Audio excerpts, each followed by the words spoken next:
Kalau yang OIM tu tak ori lah. OIM dia original Kelang pakai Apple. Ya kak? Saya nak tukar bateri. Akak nak tukar bateri?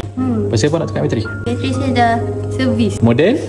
iPhone 13. iPhone 13. So bateri head net service 76. So 76. Apa simptom yang kak dapat? Banyak glitch. Glitch. Macamnya screen. Kalau tengok TikTok dia glitch. Oh dia jadi macam ni lah. Tu bateri cepat drop. Bateri cepat drop. So berapa lama paling lama boleh tahan? Maksudnya cas sekali boleh pakai berapa lama? Dalam 3 jam. 3 jam? 3 jam lah? Tu pun kalau main kerat lah. Tapi ni memang confirm lah.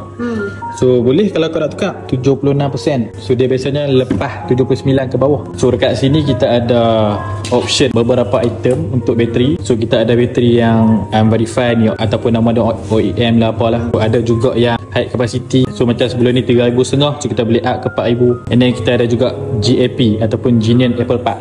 So akak tengok model mana yang kena dengan bajet. So kalau nak tukar boleh beritahu. So akak nak tukar yang mana? Kalau yang OIM tu tak ori lah. OEM dia original Kelang pakai Apple. Tak bagi original Apple. Original Apple. So JAP punya boleh. So kalau untuk makluman sekarang kita ada promotion untuk bateri RM50 off. So kita masukkan sekali lah.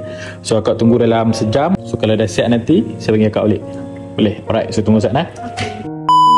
Alright. So kita dah siap tukar bateri untuk adik Nim. So kita tunjuk lah. So tadi bateri berapa tadi last? 76. So kita tengok kat sini dia punya bateri health 100%. So kita tukar yang GAP. So macam mana kita nak tahu kata kita tukar yang GAP? So kita tengok dekat dia punya setting general and then about. So dekat part history ni akan naik Genuine Apple Part.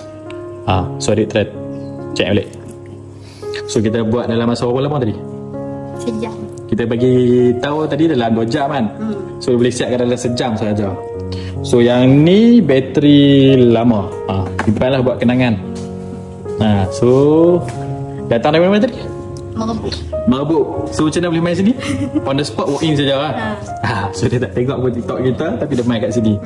So disebabkan dia dah tukar bateri, so kita beritahu balik untuk promotion. Kita ada promotion bateri RM50 off.